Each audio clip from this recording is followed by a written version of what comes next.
Olá, queridos amigos. Eu sou um servo de Deus. Essa é a nossa gota de sabedoria de hoje. Como nós sabemos, estamos conversando esses dias sobre os acontecimentos da vida. Que esses acontecimentos da vida proporcionam no nosso futuro, num futuro médio, longo. O que isso pode causar e fazer diferenças em nossa vida? Recentemente, conversando com uma pessoa, por conta dessa série de gotas, ele me contou uma história que impactou meu coração. Disse que 4 irmãos, e o papai e a mamãe deles vieram falecer, descansaram, e agora teriam que lidar com harmonia com a questão da herança, de como partilhar essa herança, a questão de herdeiros. Só que ele morava com os pais, e enquanto decidia, ele precisou ficar na casa. Passou-se um tempo, aproximadamente um ano. Os irmãos começaram a pressioná-lo. A dizer que ele tinha que sair daquela casa, porque ele não era dono da casa. E ele começou a sofrer e a ficar com muito ódio dos irmãos. Aquilo causou nele uma dor muito profunda. Primeiro, porque ele não tinha para onde ir de imediato. Segundo, porque ele achava uma injustiça, porque no período de enfermidade dos pais, ele sacrificou a vida, sacrificou os dias, sacrificou a agenda. Ele ficou realmente muito magoado. Os irmãos começaram a pressionar, mas muita pressão, ao ponto que teve um dia que ele não conseguiu mais suportar a pressão. Chorando, ele tirou as coisas dentro de casa. Mas ele não entendia por que os 3 irmãos pressionavam tanto.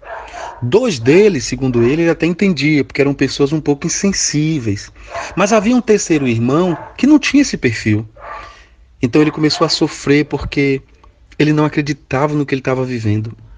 Pessoas que tinham que protegê-lo estavam ferindo. Pessoas que tinham que dar apoio estavam retirando o alicerce. Nas palavras dele, ele disse que o ódio começou a tomar conta do coração dele. E ele disse: se um deles chegar na minha frente, eu esgano eles. E ele teve de sair. Um amigo de infância abriu as portas da casa dele. Tinha um quartinho no fundo, isso mesmo, um quartinho. Ele foi parar num quartinho. Ele disse que quando ele estava naquele quartinho, sem nada, ele chorava com ódio dos irmãos. De repente ele recebe uma notícia. Aquela casa que ele era tão apegado, teve um problema na estrutura e caiu. Ele disse que 3 horas da manhã foi o horário que aquela casa caiu.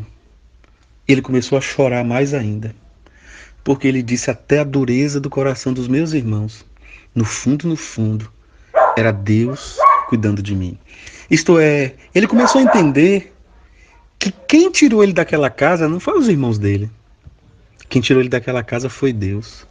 Pessoal, vocês não têm noção como eu fiquei arrepiado com essa história. E ele não entendeu, num primeiro momento, o porquê dos irmãos se levantando contra ele. Mas depois ele começou a perceber que Deus estava por trás da dureza do coração daqueles irmãos. É difícil dizer isso, mas Deus pode usar as circunstâncias ruins, até as circunstâncias ruins, Deus pode usar para nos proteger, nos salvar e nos guardar. Como o apóstolo Paulo disse, é que uma coisa eu faço, esquecendo-me das coisas que para trás ficam, eu prossigo para o alvo, para o prêmio da soberana vocação que está em Cristo Jesus.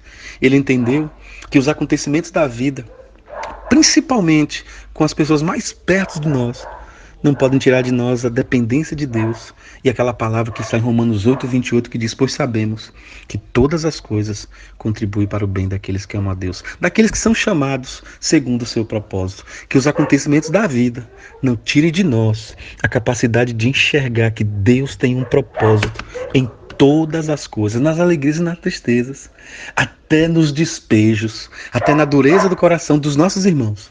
Deus tem um propósito. Senhor, essa é a minha oração. Me ajuda a interpretar os acontecimentos da vida. Em nome de Jesus, abençoa os meus irmãos e as minhas irmãs. Amém.